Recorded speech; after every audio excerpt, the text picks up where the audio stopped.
Long ago, an old woman lived on a small farm in California. She had spent her whole life working beside her husband. They once owned wide fields, tall corn, and many animals. But after her husband died, everything became harder. Her knees hurt, her steps slowed, and her strength faded. Her daughter and son-in-law lived with her, but they weren't the same anymore. The daughter had grown cold and short-tempered. The son-in-law was lazy, sleeping away most of the day. Still, the old woman did what she could, even though she was tired and lonely. One night, the young couple whispered in the dark. "If we keep living like this, we'll starve," the husband said. The daughter replied, "Mother must leave. We need this house for ourselves." The next morning, the old woman heard noise outside. She stepped out and saw her clothes, shoes, and blankets thrown in the dirt. Her daughter stood there, eyes empty. "Mother, you have to leave," she said, not even looking at her. The old woman trembled. "This is my house," she whispered. But the door slammed in her face. She sat on the steps until evening, crying quietly. What the couple never knew was that she and her husband had saved money for years. She had hidden it in a stone box near the old corral. That night she went there, lifted the stones, and found her savings. With that, she could start again. She walked to the next village.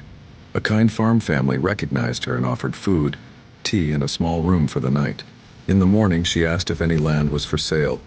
"Yes," they said. She bought a piece of good land. Neighbors helped her build a sturdy wooden house. She planted corn, raised chickens, and lived peacefully. A young neighbor boy often helped with chores, respectful, humble, and sincere. Meanwhile, her daughter and son-in-law grew poorer. Their house decayed, their yard filled with weeds, and their days were full of arguments. They still believed the old woman had left with nothing.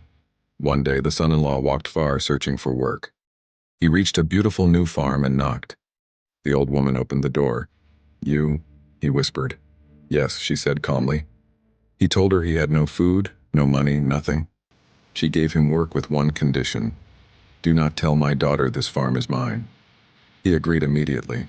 He worked hard, and she never treated him cruelly. She only asked one question. "How is my daughter?" "She is fine," he lied. She wasn't. One morning, the daughter secretly followed him. She reached the large farm and froze. When she stepped inside the yard, she saw her mother. "You had all this while I suffered?" she screamed.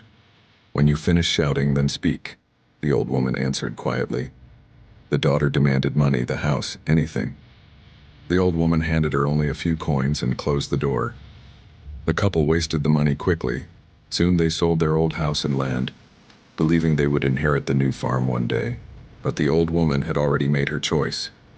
Her will said, "My farm will go to the young boy who helped me when I had no one. My daughter will receive nothing." When she died, the village buried her with honor. Her daughter and son-in-law arrived to claim the farm, but the neighbors told them the truth. Everything now belonged to the boy. Shocked and humiliated, the couple left the village. No one ever saw them again. So remember this: no matter who pushes you down, you can rise again. Your worth is not defined by those who mistreat you. With courage and self-respect, you can rebuild your life. Kindness builds, greed destroys. Choose strength, choose dignity, choose your own path forward.